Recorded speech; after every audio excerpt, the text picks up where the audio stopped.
Hey everybody, and welcome to video 2 again. I actually recorded video 2 a little earlier. I recorded it straight to YouTube though, and I don't know what happened. The webpage refreshed or something, and the video was gone. So what I decided to do was just do it on Movie Maker, do a shorter one, and that way it's actually on my computer and I can upload it instead of recording it straight to YouTube and risk losing it, because that's just a pain. I'll try to do this a little more brief than the first time I did this video because it just feels a little redundant. So I'm just gonna answer a few of the questions. Uh, so Pete's question, or wait, his comment, saying people in the U.S. are, well, he's basically saying that I'm saying kids or kids in the U.S. are morons compared to the Chinese, and that he blames the parents. Okay, well. Actually, the parents here, at least with the kids that I work with, are much more strict than the parents in the U.S. Some of the teenagers I've spoken to in the school, one of the classes, they actually live like in a boarding school. They live in the school, and so they wake up about 5 in the morning, get ready, start going to classes. They get one break for lunch for an hour. Well, breakfast, then lunch for an hour. Then they study till like 8 p.m. give or take, and then tutoring, and go to sleep at curfew, which is like 10 p.m. give or take during the weekdays. During the weekends, they tend to either take English courses like what they do in our school, so they come over and take additional classes, and basically homework after that, and hopefully they have a little bit of free time during the weekend.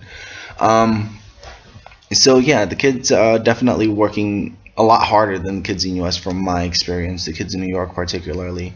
Even if the kids aren't living in the schools, if they live with their parents, they go to school throughout the day. They come out like 5 p.m. give or take. Then it's tutoring, homework. So there's pretty much no time for anything else. It's just study for the most part. As far as the China cough thing is concerned, it's something that apparently happens to everyone that comes from anywhere else and they come to China. So after the first week or so, get this really kind of bad cough due to the pollution and whatnot. It's not as serious as it sounds. It has happened to all the teachers actually that I work with, and it's very common. So go through it for a few days or a week or so, and then it's done with, and it's not that big of a deal. Like, I'm over it right now. I don't have a cough or anything, so I'm good. So bam, what it looks like in Zhongguan and life in general. So I'm going to make sure I take some time as soon as possible, take the camera and try to look around, make a few little short videos, kind of like I did with Japan, just so people have an idea of what the scenery looks like, give some sort of perspective about that. I haven't had that much time, or I don't know, maybe patience, since I'm working in China. I'm not touring in China, kind of like I was in Japan. To Kathy, I'm interested in hearing more about the education system. I did that a second ago. I'll try to get more details on that, and I hope you'll be able to make more videos if you have time and energy. Yes, if you're too banned. Yes, YouTube is banned in China, and so is Facebook, among other things. We have Google, or at least some pieces of Google through a portal in Hong Kong, but that's it. And are your fellow teachers from the U.S. and do they enjoy China as much as you? For the most part, I'd say half of us are from the US, the others are from Canada or Britain. So yeah, there's a good variety. As long as they're native English speakers, that's really all that matters. Doesn't matter which country they come from. Well, yeah, it doesn't matter which country they're coming from. It's just, native English speaking countries as Canada, Britain, the US, or maybe Australia even. Let's see. So Lewis's comment in regards to Hong Kong is in China. I'm not sure what the point of it was, but I'll just address that really quickly. So the purpose of me even making the statement of I went to Hong Kong and people are like this, and then I went to China, people are like that, is sort of, I thought it was kind of obvious. I guess not. Without getting into the debate whether Hong Kong is its own country or not. It's sort of like when my Japanese friends go to the US, and they usually, or they go to New York better. They never say, "Oh, I'm going to the US," so I went to the US. No, they specify, "I'm going to New York. I went to New York," because I'm pretty sure most people are well aware that New York is a whole other type of beast compared to the rest of the United States. It's not the same as Hong Kong though, because Hong Kong and China is totally different. Okay, the people are totally different, the behavior is totally different, the environment is totally different, the currency is different, the government is different, the laws are different. I mean, I don't know what else you need for it to be a different country, but it's pretty much a different country. Sure, they, what is it? There's some officials that are appointed by the Chinese government. So sure, by all means, it is part of China in a sense. But like I said before, they have their own government, their own laws. You have to have your own separate visa. You have to have Hong Kong currency to be able to buy and sell things in Hong Kong. I mean, purchase things in Hong Kong. Without having you have to have an entry visa for, if you're going to stay in Hong Kong, depends where you're coming from, you need a separate entry visa for Hong Kong and a separate entry visa for China. And people in China and Hong Kong cannot come in and out as they please. They can't just, "I'm going to go to Hong Kong and I'm going to stay there." No, you can't do that. And the people from Hong Kong can't do that in China either. So they're two totally different places. And let's see, but without, I can't believe I got into that and saying I wasn't going to get into it, but attempting not to get into the details of it being its own type of country, Hong Kong is mentioned very separately from China. No one goes to Hong Kong, only Hong Kong, and says, "Oh, I went to China." Well, no, you went to Hong Kong. It's really specific. That doesn't mean you know what mainland is like or what mainland looks like or how people in mainland are. It's very, very different. And Aubrey, do you need to be certified to be a teacher and make near $6,000 a month? Okay, so I'll address the thing about the money first. You don't actually make 6,000 US dollars a month. What I meant by that is it is as if you make 6,000, between $4,000 and $6,000 a month, considering how much money we spend on everyday things in China, or well, particularly in Dongguan where I am. But for the most part, I believe China is this cheap, if not cheaper. I live in a very urban area and a pretty modernized city, and it's fairly new. It's about 20 years old, give or take. But things are still really cheap. So if I were to go into more of a countryside, more of a suburban area, I'm pretty sure it'll probably be a lot cheaper, even than what it is now. So yeah, it is as if you were getting between 4,000 and 6,000 US dollars in New York City and living off of that. But no, you don't actually make 6,000 US dollars. You don't necessarily need to be a teacher, and you don't necessarily need to be certified to work in China.